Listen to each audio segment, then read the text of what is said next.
Liz DeVitt with Vanderbrink Auctions, and we are here down in Texas with Captain Michael Phillips. He's done some secret missions, but one mission he really was on was GMC pickups. That's right. And we're going to visit with him here and ask him, why do you have 80 GMC pickups? Mr. Phillips, how are you today? Good, how are you? Yep, so we're standing in the middle of beautiful Texas here, and you primarily collected GMC pickups. Why was that? GMC's back in the early days were the first manufacturer of fabrics engine block, and that started in 1939.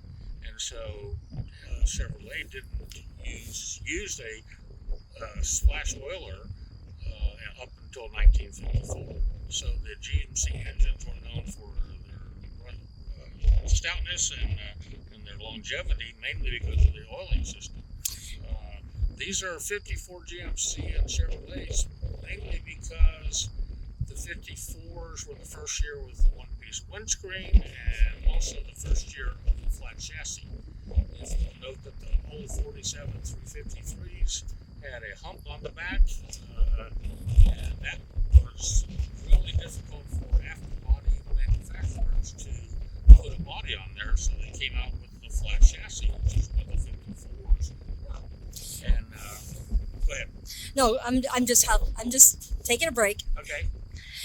So you went all over the United States. I've been all the way to the state of Washington. I've got a 45 GMC over a little suspension bridge across the Columbia River, which was really an eye-opener. I'd never done that before, and I was sitting there praying the whole time.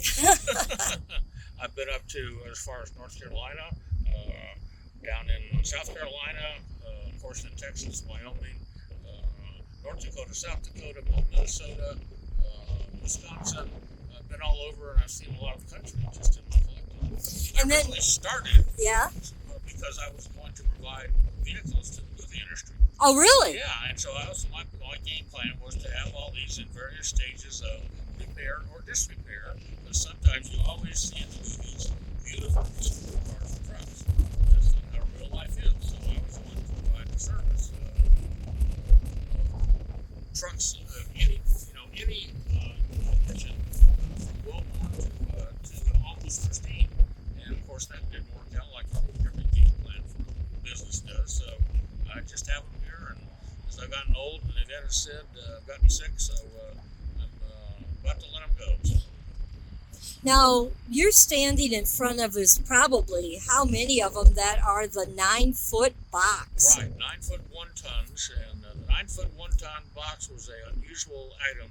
They built them through 1986, and maybe wrong on that, but maybe it could have been 59 too, was last year. But anyway, it was a truck with a 9-foot box, a 9-foot chassis on it to hold the 9-foot box, and they were a stout, very stout truck. There's a 1949 GMC up here that I bought from a guy down in southeast of us, southwest of us, down in the Springtown area, and his dad actually bought the truck and drove it to Wichita, Kansas, and back again, hauling aircraft manufactured travel trailers, because after the war, a lot of the aircraft manufacturers had nothing to do, and so they put all their intuition and building skills from building aircraft into building travel trailers. Oh, really? Yeah. So, wow. Yeah, so much about history that so. And Now, he used that 1 ton for that whole thing. wow. Yeah. Now, you and I both like GMCs.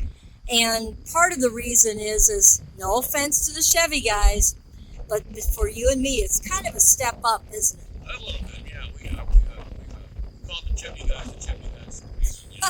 And that's fine if you like them. The GMCs were just a little higher class in the 30s and 40s, and they were known as a working man's truck, and Chevrolets were known as a urban truck, I guess. That's a good way to put it. Mm-hmm.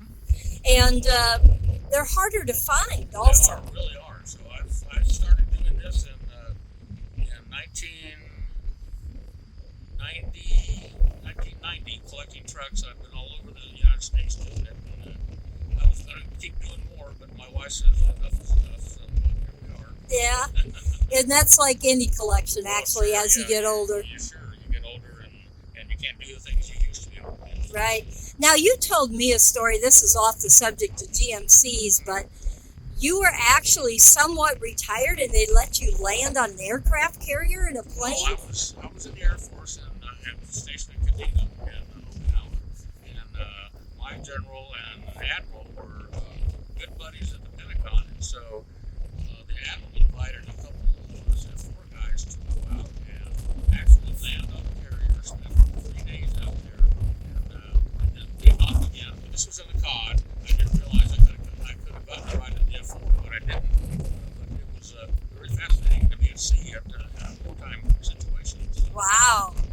And you were a pilot. That's Right. primarily what was your duty and job. Here in the Air Force, yeah. And I flew gunships in Vietnam, and I flew F4 for 16 years. Wow.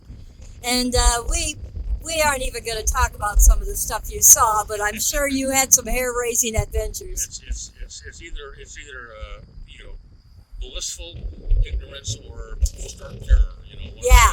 Most of it is blissful ignorance, but it's a fun way to make a living. And we used to always say that when we were out flying, they paid us to do this. Yeah. It was just a lot of fun. Yeah. Do you kind of keep up on aviation still? Sure. Yeah. I worked in the aviation industry for 13 years after I retired from the military. So it's, and I've always kept on anything that has to do with air defense or something like that. Sure. Well, I tell you what, now we're going to sell these, and it's going to be online only, and I really appreciate the opportunity to work with you, and it's so beautiful down here. It's cold up north. Well, it's nice here. If you look at our pasture here, it's unbelievable. There's enough rain, and so run cattle on the land. My neighbor helps me on that. Yeah. It's just a beautiful place, and that's got the photos of the sunset and all that from the earlier pictures that he had. It's a gorgeous place. Yeah. And we just want everything to go to a good home. That's right. Yep. And I would love to have everybody restore them back to their original shape, but I know that's not the case. You buy it, you do what you want with it, but sometimes just think about the people and what they had back in those days. And we're talking back in the 30s and 40s. These were livelihoods for farmers and ranchers. And our ranges of your GMCs are what are our ranges primarily? 1940 to 1960. And you have a couple very special war model ones. Well, I have one special war model one that was a war production board, 1.5 ton, and it is in pretty sad shape, but it goes with that 46 right behind that GMC right there, and hopefully somebody will be able to put it together because it's not every day you see a 1944 cataplane that's real. Wow.